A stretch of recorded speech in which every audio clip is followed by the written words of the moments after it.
Rejeté par les hommes, mais choisi par Dieu, le rejet n'est pas une malédiction. Le rejet n'a jamais été une malédiction, mais une préparation. Dieu ne rejette pas ceux qu'il veut élever. Ce dernier chapitre clôture avec un message d'espoir puissant. Celui qui est rejeté aujourd'hui est souvent celui que Dieu va élever demain.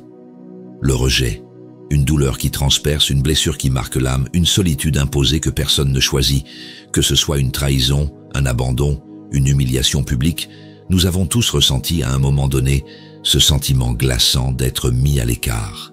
Et pourtant, si ce rejet était en réalité une bénédiction déguisée, regarde bien, dans la Bible, ceux que le monde a rejetés sont souvent ceux que Dieu a choisis pour accomplir ses plus grandes œuvres.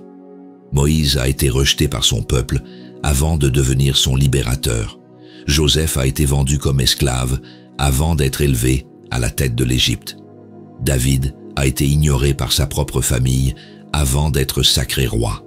Et Jésus-Christ, lui qui était venu pour sauver, il a été trahi, méprisé, crucifié. Mais voici la vérité. Dieu utilise le rejet comme un outil divin pour repositionner, purifier et préparer. Ce que les hommes repoussent, Dieu l'élève. Ce que le monde exclut, Dieu le sanctifie.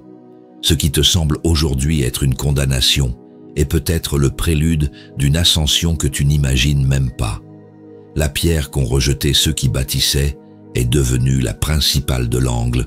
Psaume chapitre 118, verset 22. Alors aujourd'hui, je vais te révéler quelque chose d'essentiel. Le rejet n'est pas une fin, c'est un début. Un début que peu comprennent sur le moment, mais qui peut changer à jamais ta manière de voir ta vie, ton passé et même ton avenir. Tu veux savoir comment utiliser le rejet à ton avantage? Comment transformer cette blessure en force, cette exclusion en mission, cette douleur en victoire? Alors, reste bien jusqu'au bout car ce message pourrait bien être celui qui changera tout. Et avant d'aller plus loin, assure-toi de t'abonner, d'activer la cloche pour ne manquer aucune révélation essentielle et de partager cette vidéo à quelqu'un qui a besoin de l'entendre, parce que ce rejet qu'il vit aujourd'hui pourrait bien être le signe que Dieu est en train de l'élever. Prépare-toi, tout va prendre un sens. Commençons par le premier principe. Le rejet est une mise à part divine. Il y a un moment dans la vie où tout bascule, un instant où l'on se sent mis de côté, rejeté, exclu du cercle où l'on croyait appartenir. Ce regard qui se détourne, cette porte qui se ferme, cette réponse qui ne vient jamais. Le rejet a une violence sourde, un poids invisible qui s'accroche à l'âme. Il murmure des mensonges. Tu ne vaux rien, tu es seul, personne ne veut de toi. Pourtant, ce que nous percevons comme un échec est souvent une mise à part divine. Regarde Joseph, détesté par ses frères, vendu comme esclave, jeté dans une prison. À ce moment-là, tout semblait perdu. Mais en réalité, Dieu n'était pas en train de l'abandonner, il était en train de l'élever. Ce que ses frères avaient essayé fait pour le briser, Dieu l'a transformé en un chemin vers la grandeur. Vous aviez médité de me faire du mal. Dieu l'a changé en bien. Genèse, chapitre 50, verset 20. Ce rejet n'était pas un mur, mais un passage. Le rejet fait mal, profondément. Il laisse des cicatrices invisibles, il fait douter de sa valeur. Mais Dieu n'a jamais appelé ses élus en les entourant d'applaudissements. Moïse a été rejeté par son propre peuple, avant d'être choisi pour le libérer. David a été méprisé, relégué au rang de simple berger, oublié par sa propre famille, avant d'être oint roi. L'apôtre Paul a été persécuté et rejeté des Juifs comme des Romains, avant de devenir l'un des plus grands témoins du Christ. Pourquoi cette constante? Parce que Dieu ne bâtit pas ses serviteurs sur la reconnaissance des hommes, mais sur sa volonté parfaite. Le rejet n'est pas un abandon, c'est une séparation, une manière divine de couper les liens avec ce qui nous détournerait de notre véritable mission. Nul ne met une pièce de drap neuf à un vieil habit. Matthieu chapitre 9, verset 16. Dieu ne t'appelle pas à t'accrocher à ce qui est ancien, mais à embrasser ce qu'il prépare pour toi. Regarde la vie du Christ lui-même. Jésus, l'incarnation de l'amour, a été rejeté par les siens. Il est venu chez les siens, et les siens ne l'ont point reçu. Jean chapitre 1, verset 11. Mais ce rejet a permis l'accomplissement du plus grand plan de salut. Le rejet est un tamis.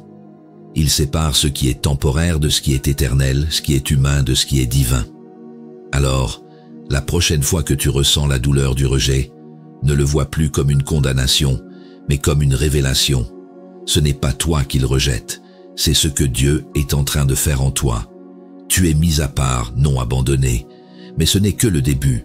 Dans le prochain chapitre, nous allons voir comment le rejet, loin d'être une malédiction, peut être une porte ouverte vers un destin encore plus grand que ce que tu avais imaginé. Passons maintenant au deuxième chapitre. Jésus, l'homme le plus rejeté de l'histoire. Le rejet est une épreuve qui marque l'âme, mais nul n'a été autant rejeté que Jésus-Christ. Celui qui est venu pour apporter la vie a été méprisé, incompris, abandonné. Dès sa naissance, il n'y avait pas de place pour lui dans l'hôtellerie. Très tôt, il a fait l'expérience du rejet, et cette réalité ne l'a jamais quitté. Il est venu chez les siens, et les siens ne l'ont point reçu. Jean chapitre 1, verset 11.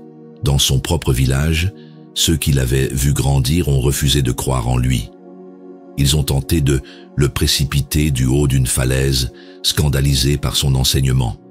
Même ses frères ne croyaient pas en lui. Jean chapitre 7, verset 5. Partout où il allait, il rencontrait l'opposition. Les pharisiens l'accusaient, les religieux voulaient le faire taire, et les foules qui l'avaient acclamé un jour ont crié « Crucifie-le » le lendemain. Mais le sommet du rejet fut atteint sur la croix. Trahi par Judas, renié par Pierre, abandonné par ses disciples, Jésus a porté seul le poids du rejet total. Et au moment où il portait le péché du monde, même Dieu a détourné son regard. C'est alors qu'il a crié « Mon Dieu, pourquoi m'as-tu abandonné ?» Matthieu chapitre 27, verset 46. Beaucoup voient ce rejet comme une humiliation. Mais c'était un passage nécessaire. Jésus devait être rejeté pour que nous soyons acceptés. Son rejet n'a pas été une fin, mais le prélude à la plus grande victoire. 3 jours plus tard, il est ressuscité, montrant que ce que les hommes rejettent, Dieu l'élève. La pierre qu'ont rejetée ceux qui bâtissaient est devenue la principale de l'angle. Psaume chapitre 118, verset 22. Lorsque tu ressens l'abandon, la douleur d'être mis de côté, souviens-toi que tu marches sur les traces du Christ. Si le monde vous hait, sachez qu'il m'a haï avant vous.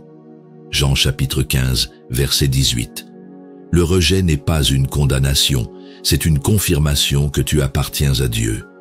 Jésus n'a jamais cherché à plaire aux foules. Il savait que son identité ne dépendait pas de l'acceptation des hommes, mais de la volonté du Père. Ne cours pas après ceux qui t'excluent. Ne mendie pas l'acceptation de ceux qui ne voient pas ta valeur. Si Jésus a été rejeté, comment ses disciples pourraient-ils espérer être toujours acceptés? Dans le prochain chapitre, nous verrons comment l'ennemi utilise le rejet pour semer en nous l'amertume et comment éviter ce piège destructeur. Passons maintenant au 3e chapitre. Quand le rejet blesse l'âme, évitez les pièges de l'amertume. Le rejet est une blessure invisible, mais profonde. Il laisse une marque indélébile dans le cœur, une douleur sourde qui se ravive au moindre souvenir. Lorsqu'une personne est rejetée, elle ne se contente pas de souffrir dans l'instant. Elle porte en elle une cicatrice qui peut façonner sa vision du monde, des autres et même de Dieu. L'ennemi sait cela. Il utilise le rejet comme une arme, non seulement pour blesser, mais surtout pour détruire. Car si la douleur est inévitable, c'est la réaction à cette douleur qui détermine notre destinée. Certains, après avoir été rejetés, s'enferment dans la rancune et l'amertume, tandis que d'autres transforment cette épreuve en une force spirituelle inébranlable. Veillez à ce que personne ne se prive de la grâce de Dieu, à ce qu'aucune racine d'amertume ne pousse et ne cause du trouble, et que plusieurs n'en soient infectés. Hébreux chapitre 12, verset 15. L'amertume est insidieuse. Elle commence par une simple déception, mais si elle n'est pas arrêtée, elle s'enracine profondément et corrompt l'âme. Elle alimente la méfiance, fait naître une dureté de cœur et finit par nous éloigner de Dieu. Combien de personnes, après avoir été blessées par l'injustice des hommes, ont fermé leur cœur à l'amour et à la grâce divine? Regarde Caïn. Lorsque Dieu a accepté l'offrande d'Abel, mais pas la sienne, il s'est senti rejeté, son visage s'est assombri, et au lieu de corriger son chemin, il a laissé l'amertume grandir en lui. Cette rancœur l'a conduit au pire. Il a levé la main contre son propre frère. Pourquoi es-tu irrité et pourquoi ton visage est-il abattu? Certainement, si tu agis bien, tu relèveras la tête. Genèse, chapitre 4, versets 6 à 7. Nous avons tous un choix à faire face au rejet, laisser la douleur nous consumer ou la remettre entre les mains de Dieu. Ceux qui cèdent à l'amertume restent prisonniers du passé, incapables d'avancer. Mais ceux qui la surmontent découvrent un chemin de liberté et de restauration. Joseph, vendu par ses frères, aurait pu nourrir une rancune justifiée. Mais lorsqu'il a retrouvé ceux qui l'avaient trahi, il leur a dit « Vous aviez médité de me faire du mal, Dieu l'a changé en bien. » Genèse chapitre 50 verset 20. Le rejet peut être un piège qui nous enferme ou une épreuve qui nous élève. Tout dépend de la manière dont nous choisissons d'y réagir. Es-tu prêt à lâcher prise sur les blessures du passé, à refuser d'être défini par la douleur que d'autres t'ont infligée? Dans le prochain chapitre, nous verrons comment Dieu choisit souvent ceux qui ont été rejetés pour accomplir ses plus grandes œuvres. Ce qui semble être une exclusion par les hommes est souvent une sélection divine en préparation. Passons maintenant au 4e chapitre. Dieu choisit souvent les rejetés pour ses plus grandes œuvres. Dans le regard des hommes, le rejet est un échec. Dans le regard de Dieu, c'est une préparation. L'histoire biblique est remplie de figures qui ont été rejetées, méprisées, mises à l'écart. Et pourtant, ce sont elles que Dieu a choisies pour accomplir ses desseins les plus grands. Regarde Moïse. Né dans un palais, il avait tout pour être puissant parmi les hommes, mais il a été rejeté par son propre peuple et contraint de fuir. Il a passé 40 ans dans le désert, loin des regards, loin des honneurs. Mais ce rejet n'était pas une fin, c'était l'école divine. Et lorsqu'il était prêt, Dieu l'a appelé du sein du buisson ardent. Maintenant va, je t'enverrai vers Pharaon, et tu feras sortir d'Égypte mon peuple. Exode chapitre 3, verset 10. Joseph. Jeté dans un puits par ses propres frères, vendu comme esclave, emprisonné injustement. Tout dans sa vie semblait être une succession de rejets et d'injustices. Mais Dieu était à l'œuvre. Ce que les hommes avaient prévu pour le détruire, Dieu l'utilisait pour le préparer. Et lorsque le moment est venu, il a été élevé à une position de puissance qui a sauvé une nation entière. Vous aviez médité de me faire du mal, Dieu l'a changé en bien. Genèse chapitre 50 verset 20. Que nous enseignent ces exemples? Que le rejet des hommes ne signifie pas le rejet de Dieu.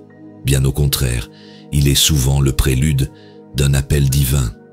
Regarde Jésus, rejeté par son propre peuple, abandonné par ses disciples, trahi, condamné comme un criminel.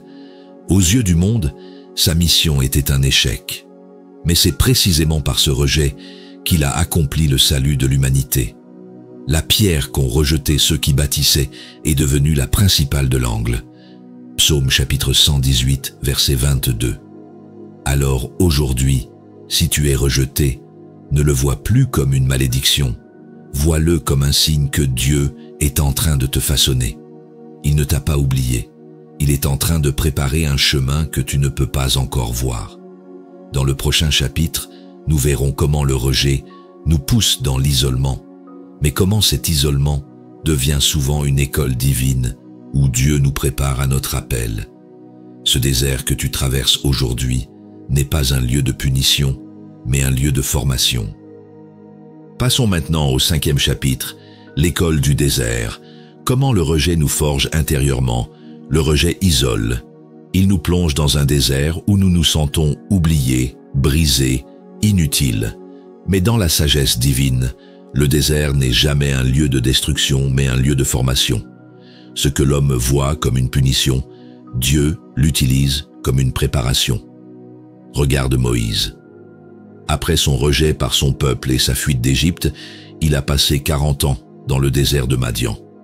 L'homme qui devait libérer Israël n'était plus qu'un simple berger, effacé du monde. Mais Dieu travaillait en silence. Lorsqu'il lui est apparu dans le buisson ardent, Moïse n'était plus l'homme impulsif qui voulait agir par sa propre force. Il était devenu un serviteur prêt à écouter et à obéir.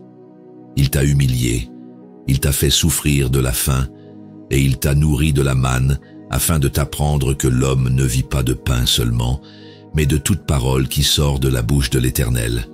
Deutéronome chapitre 8, verset 3. Le désert nous dépouille. Il arrache notre orgueil, nos illusions, nos dépendances aux autres. Il nous confronte à nous-mêmes et nous force à chercher Dieu non plus par habitude, mais par nécessité. David aussi a connu l'école du désert. Avant de devenir roi, il a passé des années traqué, seul, caché dans des cavernes. Il aurait pu se laisser consumer par l'amertume, mais au contraire, il a appris à dépendre entièrement de Dieu. C'est dans cette solitude qu'il a écrit certains des plus beaux psaumes.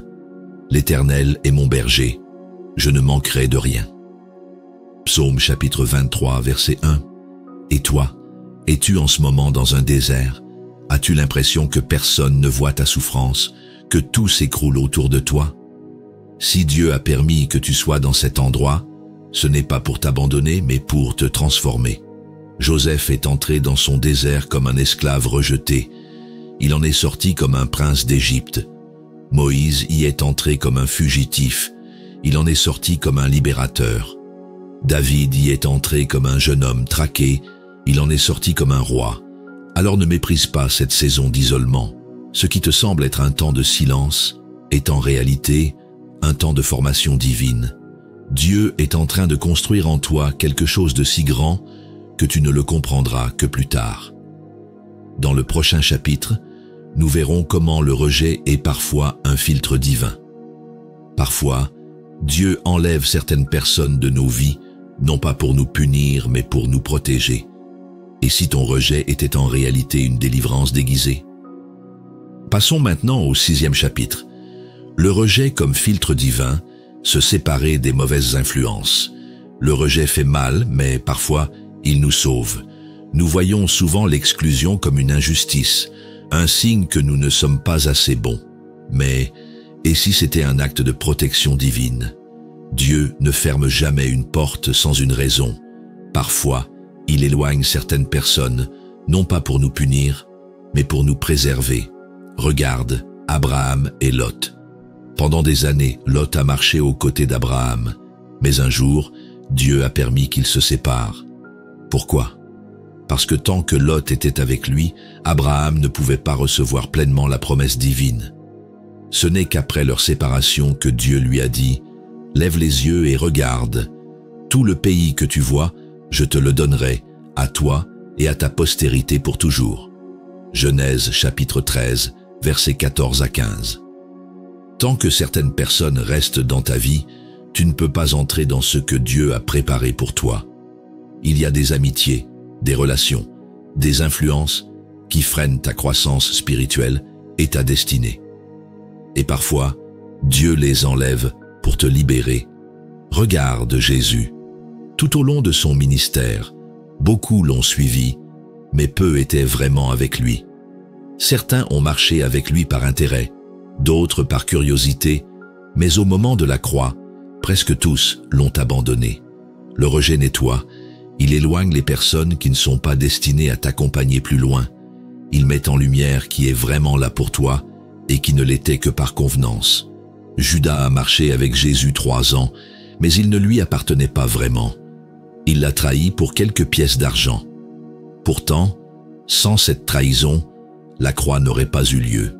Et toi, as-tu déjà vécu une séparation douloureuse? As-tu été rejeté par des amis, par une famille qui ne comprenait pas ton engagement spirituel?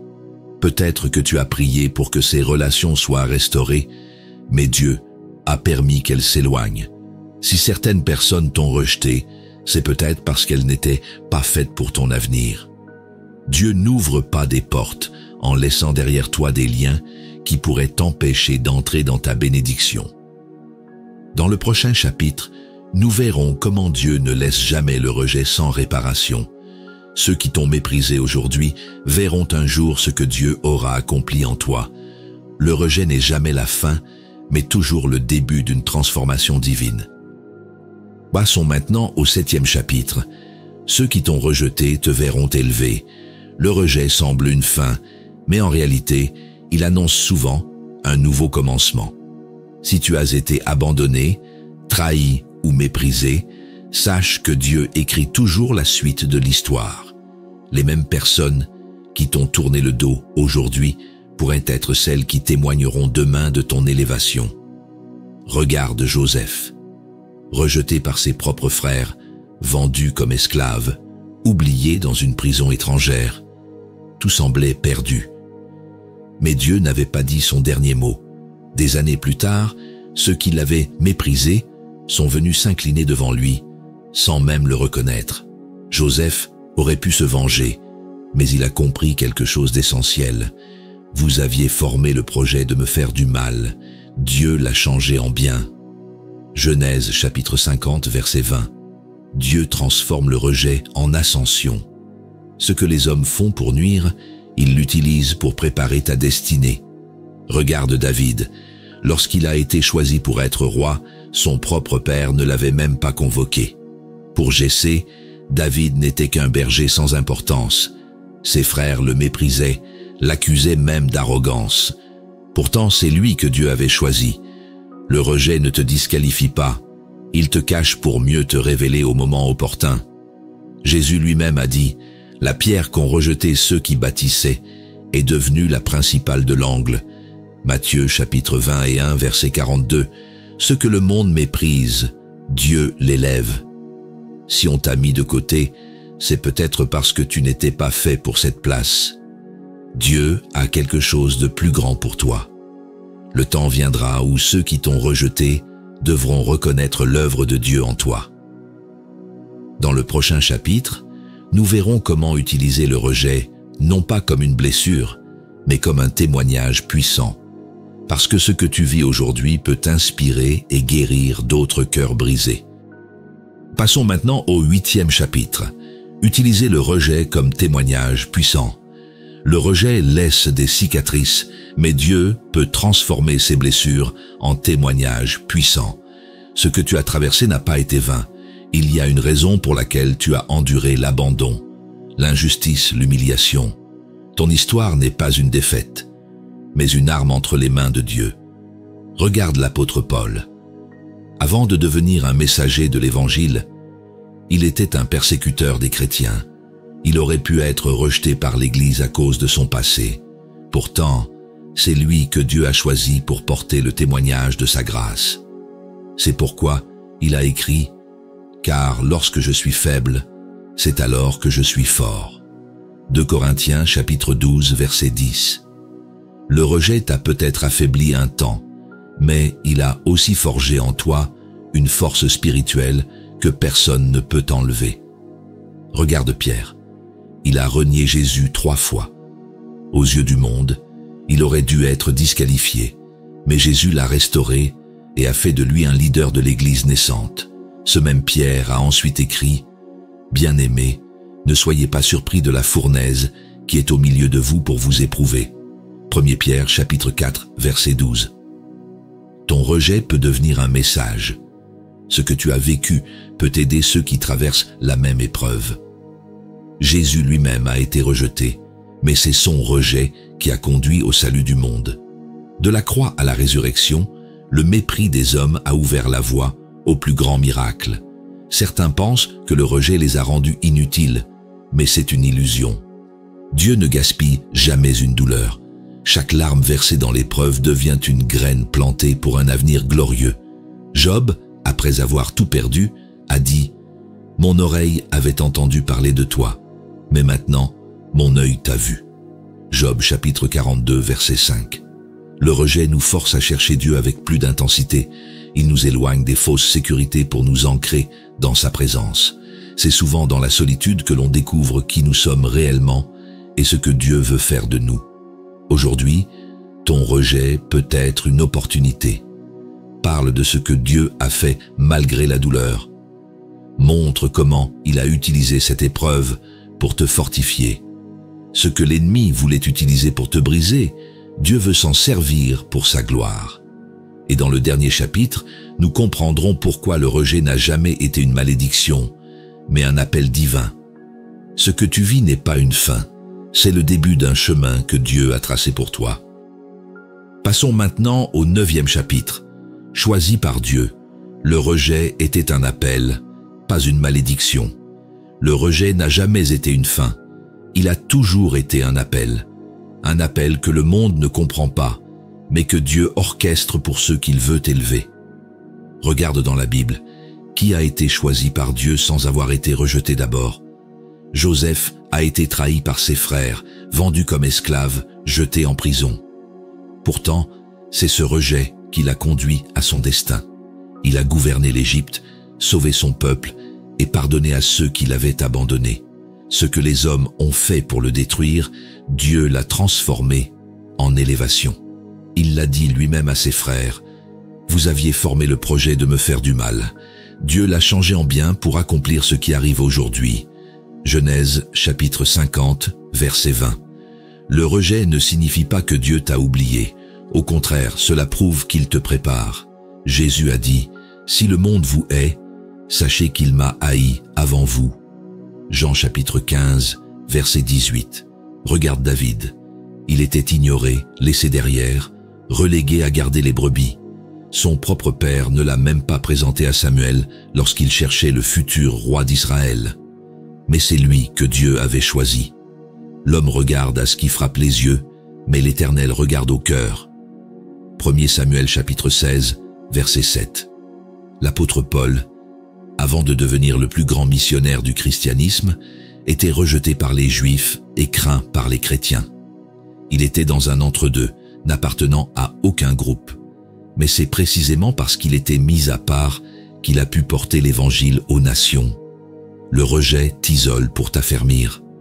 Il brise les dépendances humaines pour t'enseigner à dépendre de Dieu seul. Regarde Jésus. Avant la résurrection, il y a eu la croix.